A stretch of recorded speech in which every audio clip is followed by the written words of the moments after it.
Hello students.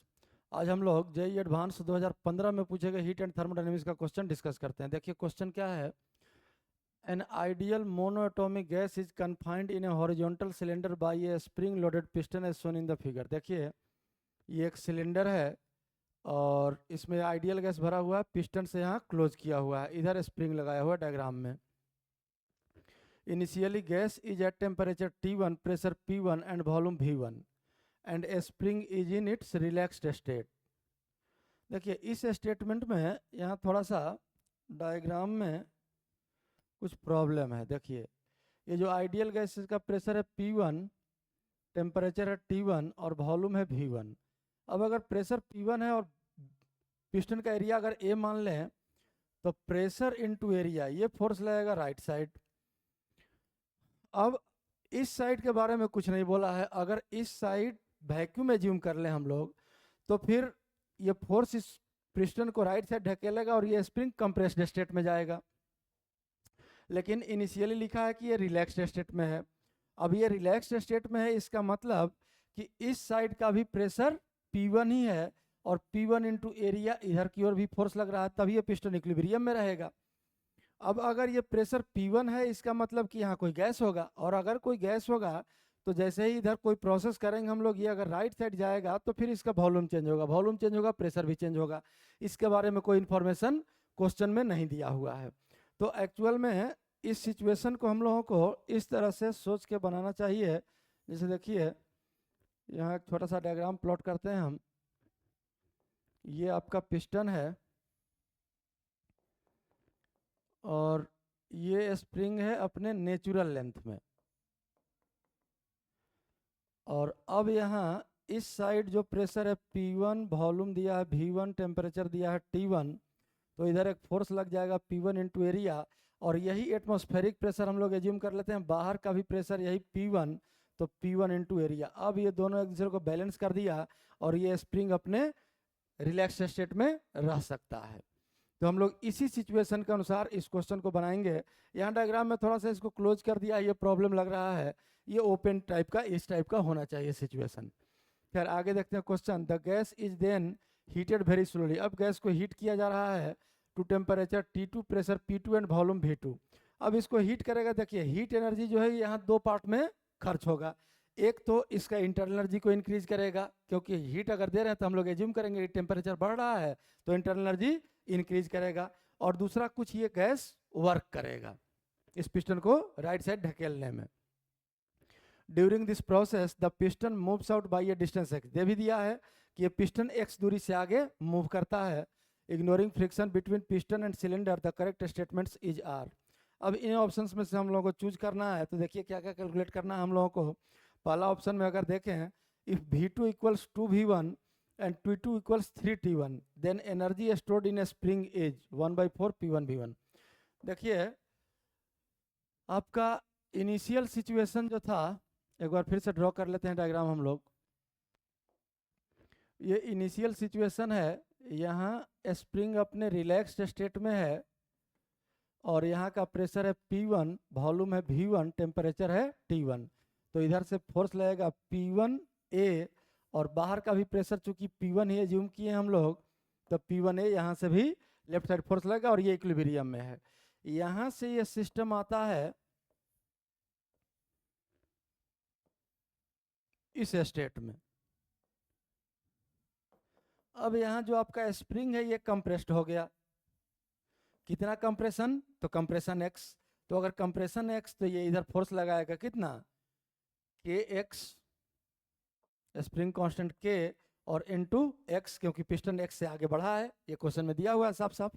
अब यहाँ का प्रेशर मान लिए P2 हो गया, वॉल्यूम V2 हो गया जिसका वैल्यू पहला ऑप्शन में 2V1 दिया हुआ है, और टेम्परेचर T2 हो गया जिसका वैल्यू पहला ऑप्शन में 3T1 दिया है।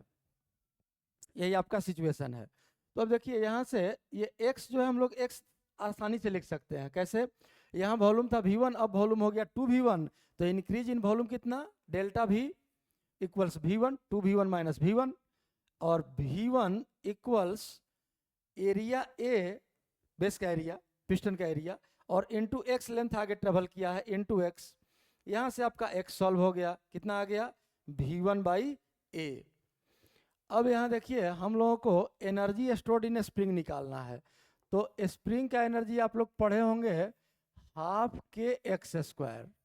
अब इसमें हम लोगों को के भी नहीं पता है, तो एक काम करते हैं, एक्स तो हम लोगों को पता है, एक काम करते हैं यहाँ इस पिस्टन का इक्विलिब्रियम लिखते हैं। तो पिस्टन के इक्विलिब्रियम में इधर की ओर फोर्स हो जाएगा कितना P2A, इधर की ओर फोर्स है पहले से कितना P1A और ये KX। तो यहाँ से अगर हम लोग इक्विलिब्रियम लिखें तो KX equals P2A minus P1A, area common ले लेंगे तो P2 minus P1 into A आ गया। अब देखिए P2 का वैल्यू कैसे निकालेंगे, तो यहाँ और यहाँ के लिए नंबर ऑफ मोल तो चेंज हो नहीं रहा है इनिशियल और फाइनल सिचुएशन में, ना ही गैस कांस्टेंट R चेंज होगा। तो हम लोग PV equal to nRT use कर लेते हैं इनिशियल और फाइनल दोनों स्टेट के लिए।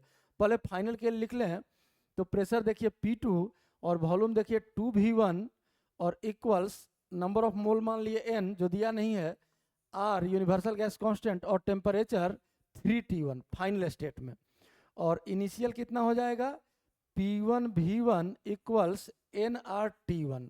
अब अगर इन दोनों को डिवाइड कर दें तो देखिए क्या बचता है 2P2 divide by P1, V1 cancel हो गया, इक्वल्स nRT1 कैंसिल हो गया और ये बच गया 3। यहाँ से P2 का वैल्यू अगर हम लोग लिख लें तो ये हो जाएगा 3/2 P1।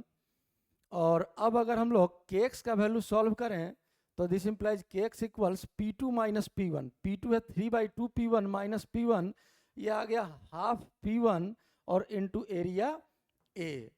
अब अगर x का वैल्यू तो निकला हुआ था यहाँ से V1/A और KX का वैल्यू निकल गया, तो अब अगर एनर्जी को हम लोग ऐसे लिख लें हाफ KX इंटू x, तो ये वैल्यू आ गया आपका देखिए हाफ, और KX का वैल्यू कितना 1/2 P1A, 1/2 P1A, और x का वैल्यू कितना V1/A।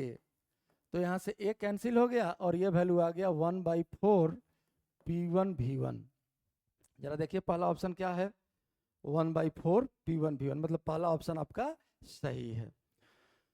दूसरा ऑप्शन चेक करते हैं, V2 का वैल्यू सेम, T2 का value same, then change in internal energy, internal energy का चेंज निकालना है।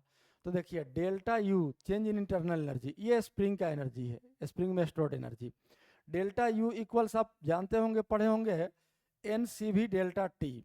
अब NCV delta T monoatomic gas दिया हुआ है क्वेश्चन में, पहला ही लाइन लिखा था। मोनोएटॉमिक के लिए CV का वैल्यू आप लोगों को याद होगा 3/2 R। तो अब ये डेल्टा U हो गया 3/2 NR, और डेल्टा T को हम लोग लिख सकते हैं फाइनल टेम्परेचर T2 और माइनस इनिशियल टेम्परेचर T1। अब देखिए अगर NR से मल्टीप्लाई कर दें T2 में तो NR T2 को हम लोग P2V2 लिख सकते हैं। तो ये वैल्यू क्या आ जाएगा आपका 3/2 और P2V2, P2 का वैल्यू देखिए यहाँ कितना है 3/2 P1, 3/2 P1, ये P2 हो गया। और V2 कितना है, V2 यहाँ दिया हुआ है 2V1 माइनस P1V1। तो यहाँ से ये 2 और ये 2 कैंसिल हो गया, 3P1V1 माइनस P1V1, 2P1V1 बचेगा और 2 और ये 2 कैंसिल हो जाएगा। तो ये डेल्टा U का वैल्यू कितना आ गया 3P1V1। देखिए ऑप्शन क्या है आपका change in internal energy 3P1V1, मतलब ऑप्शन बी भी आपका सही है। अब तीसरा ऑप्शन चेक करते हैं हम लोग, if V2 equals 3V1 and T2 equals 4T1 then work done by the gas is 7/3 P1V1। ठीक है, देखिए अब हम लोग किसी भी पार्टिकुलर x के लिए पहले हम लोग इक्वेशन लिखते हैं, क्योंकि यहाँ वर्क निकालना है। तो मान लीजिए कि ये पिस्टन x से आगे बढ़ा है, तो इस स्प्रिंग में कंप्रेशन भी कितना हो जाएगा x हो जाएगा। तो यहाँ पर फोर्स लगेगा KX और इधर से एक फोर्स लग रहा है P1 इंटू एरिया, और यहाँ का प्रेशर अब मान लिए P हो गया किसी टाइम, तो P इंटू एरिया इधर की ओर फोर्स लग रहा है। और स्लोली चूंकि स्लो प्रोसेस है तो कंटिन्यूसली इक्विलिब्रियम में ही रहेगा स्टेट। तो अब अगर यहाँ से हम लोग इक्विलिब्रियम लिखें पिस्टन का, तो PA इक्वल्स हो गया P1A और प्लस KX। अब अगर इस प्रोसेस में इस गैस के द्वारा वर्क निकालें तो वर्क इक्वल्स क्या हो जाएगा integral PA into DX elementary displacement x के बाद ये मान लीजिए यहाँ इनिशियल स्टेट था और यहाँ से x आगे बढ़ा, इसके बाद dx और आगे बढ़ा, तो फोर्स इनटू डिस्प्लेसमेंट, फोर्स भी इसी डायरेक्शन में, डिस्प्लेसमेंट भी इसी डायरेक्शन में, तो cos 0 1। अब pa का वैल्यू अगर यहाँ से हम लोग पुट कर लें तो देखिए ये वर्क का वैल्यू आ जाएगा कितना, integral P1A plus kx dx, और इनिशियल x 0 था और फाइनल जो भी x का फाइनल वैल्यू होगा, x का फाइनल वैल्यू तो निकल ही जाएगा, तो x का फाइनल वैल्यू तो हम लोग निकाल ही सकते हैं।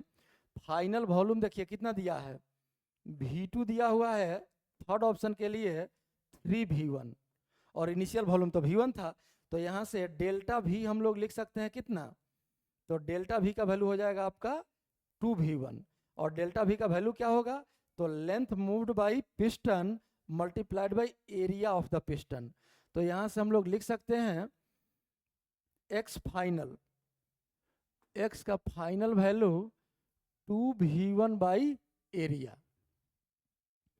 अब अगर इस एक्सप्रेशन को हम लोग इंटीग्रेट करें तो देखिए वर्क का क्या एक्सप्रेशन आ जाएगा, P1A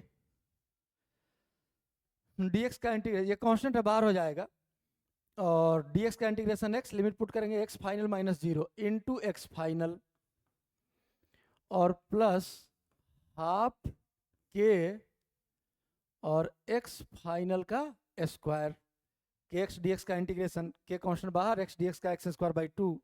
इसी वैल्यू को हम लोगों को सॉल्व करना है, तो देखिए P1A इंटू एक्स फाइनल यहाँ पुट कर दीजिए 2V1 बाई ए, प्लस जैसे इसको हम लोग पिछला केस में सॉल्व किए थे उसी तरह से इसको सॉल्व कर लेते हैं, हाफ अलग कर दिए, के एक्स फाइनल अलग कर देते हैं और एक्स फाइनल अलग कर देते हैं। फाइनल स्टेट में अगर इस पिस्टन का इक्विलिब्रियम हम लोग लिखें तो देखिए क्या इक्वेशन आएगा, के x final equals P2 minus P1 into area. अब अगर PV बराबर nRT फिर से यूज करें हम लोग इनिशियल और फाइनल स्टेट के लिए P2 सॉल्व करने के लिए, तो देखिए P2 और फाइनल वॉल्यूम इस केस में दिया हुआ है 3V1 equals number of mole तो वही n रहेगा R, और टेम्परेचर दे दिया है 41।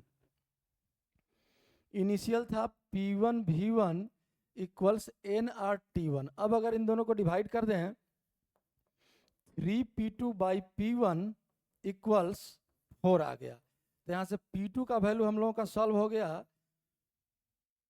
4 बाई 3P1। तो P2 अगर हम लोग सॉल्व कर लिए तो अब यहाँ देखिए P2 अगर यहाँ पुट कर दें तो क्या आ जाएगा, 4 बाई 3P1 माइनस P1, ये हो जाएगा 1 बाई 3P1, और इनटू एरिया A, ये किसका वैल्यू है, ये के एक्स फाइनल का वैल्यू है, और एक्स फाइनल तो हम लोग का निकल ही चुका है 2V1 बाई ए। तो अब हम लोग वर्क का फाइनल एक्सप्रेशन अगर लिख लें W, ये वाला वैल्यू, तो यहाँ देखिए A और A कट गया और ये हो गया 2P1 V1 plus 1 by 2 KXF। तो KXF का वैल्यू कितना आया, 1 बाई 3P1A और इनटू XF, XF का वैल्यू देखिए कितना है 2V1 by A, 2V1 by ए, यहाँ से एरिया कैंसिल हो गया और ये 2 कैंसिल हो गया। अब ये बचा 2P1 V1 plus 1 by 3P1 V1, तो 6 और 1 7, तो ये वर्क का वैल्यू आ गया फाइनली आपका 7 बाई 3P1 V1। क्या ऑप्शन दिया है जरा चेक कर लेते हैं हम लोग, 7 बाई 3P1 V1, ये भी ऑप्शन आपका सही है। चौथा ऑप्शन देखिए V2 और T2 का वैल्यू सेम है, heat supplied to the gas पूछ रहा है। अब अगर हम लोग हीट सप्लाइड का वैल्यू इस केस में निकाले तो देखिए वर्क डन तो निकाल चुके हैं, अब हम लोग फर्स्ट लॉ अप्लाई कर लेते हैं।